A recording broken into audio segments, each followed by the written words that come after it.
Hi everybody, it's a new year coming and the month of Libra. We're going to talk a little bit about Libras and what the whole thing of balance all about. We're going to talk about that interesting eclipse that this year starts with. All that and more, let's go.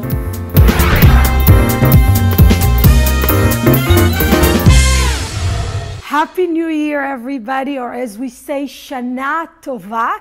We're starting this year, as every year, with the sign of Libra, which is the scale that represents balance. The letters of that month are Pei and Lamed. The letter Pei within it contains the letter Bet, which is for blessing. How can we really tap into this blessing for the year? The whole secret is within the energy of Libra. Why?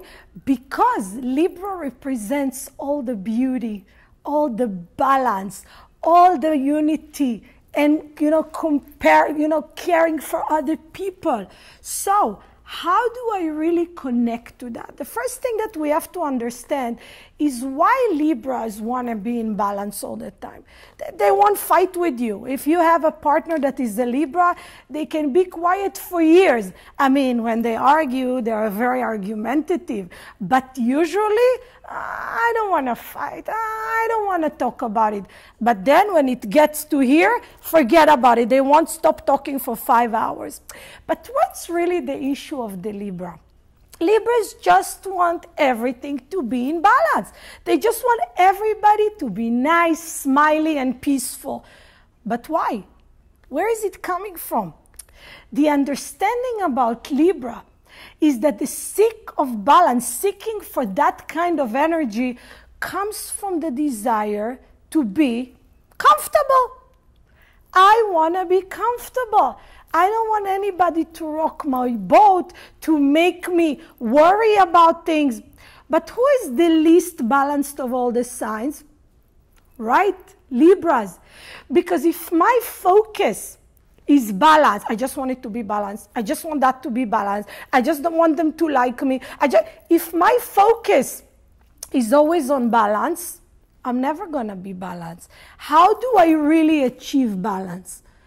Balance is something that is a result of actually thinking out of my comfort zone. If I have an issue that I know I need to speak about, and I don't say it because I don't want to argue, there is no truth. I'm going to be not truthful. But if I say it the right way, even if it's uncomfortable for me, then I'm going to help my partner, I'm going to help my friend, and also I'm going to have a real balance in my life. The second point I want to talk about is the whole idea of idol worshiping. You know that one of the connections that we're making on Rosh Hashanah is a connection of blowing of the shofar. And the interesting thing is that in the center, one of the meditations we mentioned is idol worshiping. We want to remove idol worshiping from our lives. What is it all about? Who has a statue in the house that they bow down to? Nobody. But the idea is that for the Libra, idol worshiping happens towards people, which means if this person gonna like me, I'm gonna be okay. I want to be validated. I want my husband, my wife to validate me. I want my kids to compliment me. I want everybody around me to give me validation. Why? Because like that I feel valued. Because like that I know who I am. But actually, the correction in that month, and the powerful thing is that on Rosh Hashanah we can actually remove that. You know, Rosh Hashanah is the new moon of the month of Libra. We don't say that because of the energy. We want to keep it concealed. But the idea that we have to understand that everything that is happening in the beginning of the month of Libra affects our whole year. And that's what we're going to do. At the time that is the meditation to remove idol worshiping, we're going to remove every time in our life that I look at somebody else as if they are my source of light. If I look at my friend or their validation like that's what's going to make me happy, that's idol worshiping. That's looking at anything but the light as my source. Another thing, we have another hint this year, a very powerful hint. We're starting the year with the solar eclipse. When we have a solar eclipse, it's when we cannot see the sun because the moon is between us and the sun. But what is it all about energetically? We have to understand that, yes, it has sometimes law of energy and things like that that I'm sure some of you heard before. But what is the key? Why is it happening in the first day of the month of Libra?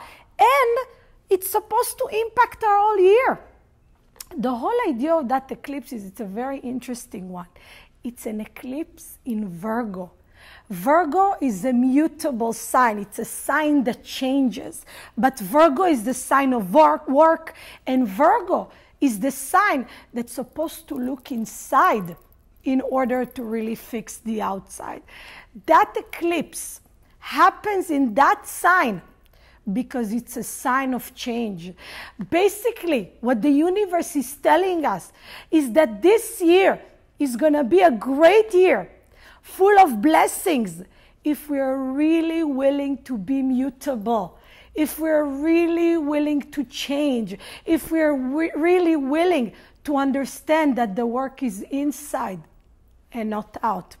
So hopefully we all gonna be able to do that. And I wish us all an amazing, sweet new year and Shana Tova.